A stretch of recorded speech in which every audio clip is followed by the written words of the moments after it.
생각보다 많은 사람들이 의외로 한국이 세계에서 가장 뛰어난 점유율을 가지고 있는 품목수에 대해 모른다고 합니다. 한국은 세계 선진국들 사이에서 무려 7개의 세계 시장 점유율 1위를 자리 잡고 있는 품목수가 있는데요.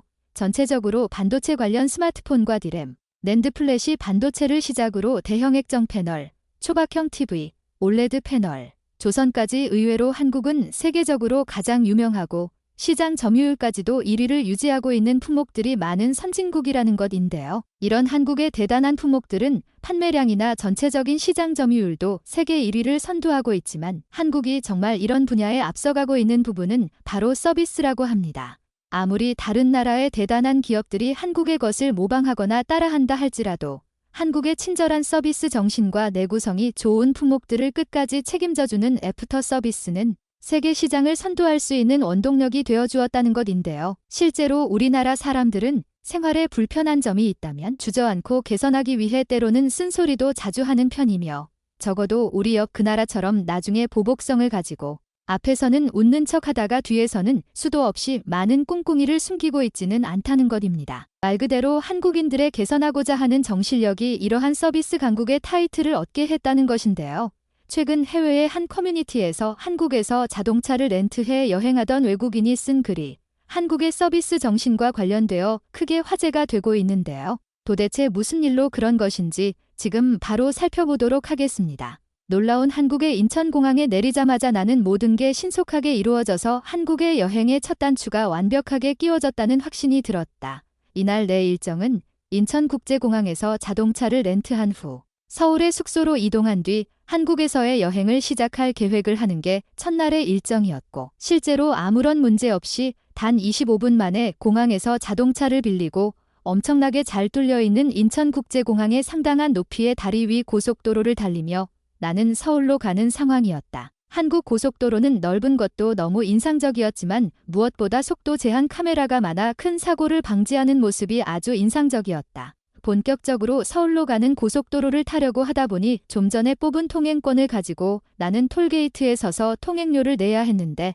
현찰에 잔돈을 바꿔오지 않아 너무나도 난감했다. 지갑 안에는 한국에서 가장 큰 가치를 지닌 5만원권 5장이 전부였고 카드밖에 없는데 내가 사는 나라 프랑스에서는 현금으로 통행료를 낼 때 어느 정도 통행료 가격에 가까운 현찰을 내지 않으면 바꿔주지 않아 통행이 어려워진다는 것을 알고 있어 한국에서도 같은 시행착오를 겪을 것 같아 너무 두려웠다. 드디어 내 차례가 왔고 나는 일단 차에서 내려 통행세를 받는 분에게 통역기를 돌리며 죄송하지만 5만원권밖에 없어서 다른 톨게이트를 오가며 잔돈을 마련해 오겠다고 이야기했는데 그곳에 통행세를 받던 분께서는 내 손에 5만원권을 들고 3초도 안 되어서 잔돈 48,500원을 내게 주셨고 나는 그 자리에서 깜짝 놀랄 수밖에 없었다. 프랑스에서 내가 만약 유로 중 가장 큰 화폐인 500유로짜리 지폐를 가지고 1유로 상당의 고속도로 톨비를 내려고 했다간 그 직원을 비롯해 나 역시 난처해져 여기저기 톨게이트를 거쳐 다니며 잔돈을 마련해야 했을 테고 심할 경우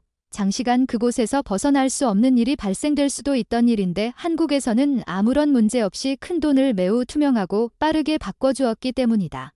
프랑스를 비롯해 유럽 국가에서 톨게이트에 많은 돈을 두고 다니지 않는 이유는 유럽 국가들은 이러한 톨게이트 돈에 손을 대는 사람들이 많기 때문이고 실제로 500유로와도 같은 가장 큰 가치를 지닌 화폐는 범죄 조직들이 사용할 수 있을 법한 위험성을 지니고 있어 화폐 자체를 받지 않는다거나 그 자리에서 돈의 출처를 밝히며 조사를 받을 수도 있는데 한국에서는 톨게이트에 이미 잔돈들이 다 마련되어 있었고 내 5만원권의 출처를 밝힌다거나 잔돈을 바꾸러 뛰어다닌다거나 그런 유럽에서의 일상이 여기서는 너무나도 투명하게 이루어져 있어 신기해하며 운전을 계속했다. 생각해보니 유럽의 경우 경차를 시작으로 9인승 승합차까지 고속도로 톨비는 같은 비용을 받는데 한국은 경차 기준 가장 적은 돈을 받는다는 것 또한 굉장히 인상적이었다. 내가 빌린 차가 프랑스의 서민들이 타는 경차였는데 한국 여행을 하며 고속도로 톨비 아낀 것만 해도 유럽에서는 기름값 그 이상 수준으로 돈을 절약할 수 있었기 때문이다.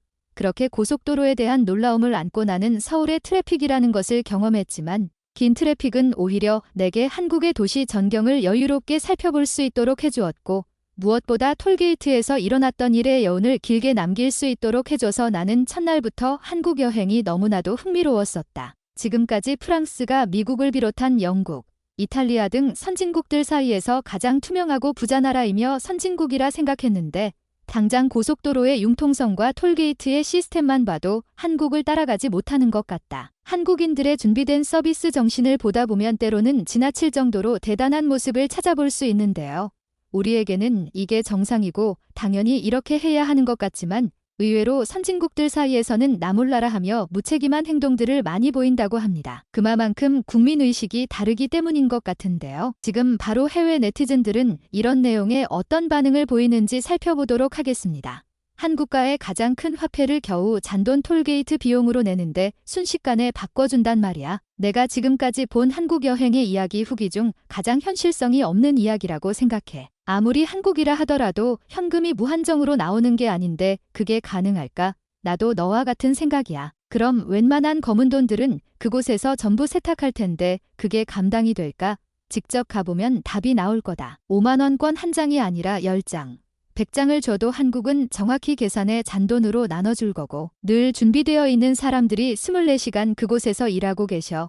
이게 사실이라면 정말 충격적인 이야기야. 나도 이탈리아에 살고 있어서 유럽의 가장 큰 화폐의 가치를 이용한 범죄들이 많다는 소식을 잘 알고 있고 이탈리아는 우리가 아는 그 조직이 있기 때문에 더 이상 500유로짜리 화폐는 존재함에도 불구하고 화폐국에서 찍어내지 못하도록 하고 있거든. 하지만 한국의 5만 원권과 유럽의 500유로는 가치가 다르기 때문에 어느 정도 이해는 간다. 나는 잔돈을 거슬러줬다는 이야기보다 더 신기한 게 경차가 다른 자동차들에 비해 돈을 더 적게 받는다는 거야. 나도 이 생각을 했어. 아무래도 유럽은 좁은 길과 부족한 주차장으로 인해 경차들이 많기 때문에 대부분 고속도로에서도 경차들을 볼 기회가 많은데 가격을 다르게 받는다면 고속도로 유지가 안 될 테니까 말이야. 맞아. 하지만 한국에서 경차를 찾기란 의외로 쉽지 않다. 대부분 자동차들이 중형 세단 그 이상이고 대형 세단은 물론 대형 SUV도 많이 보여서 생각보다 한국인들이 정말 잘 사는구나라는 생각까지 들 정도였거든.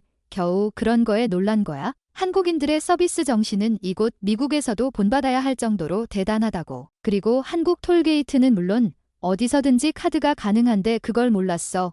유럽에서는 텔레파스 라인이라고 한국의 하이패스 개념의 자동 톨비 결제 구간이 있고 카드 라인이 따로 있어. 한국은 하이패스는 보였지만 카드 라인은 따로 안 보여서 톨게이트 징수원이 있는 곳으로 간 거야. 어디서든지 카드가 가능하다니 그게 말이 되는 건가? 그럼 재래시장 같은 곳에서도 카드를 받는다는 거야? 얼마나 투명하게 세금을 잘 내는 국민의식을 가지면 이 정도 수준의 생활을 할 수 있는 거지? 여기 글들을 읽어보면 한국이 정말 대단한 선진국이라는 것을 느끼는 것 같아. 빨리 한국에 가서 내가 직접 확인을 해보고 싶다.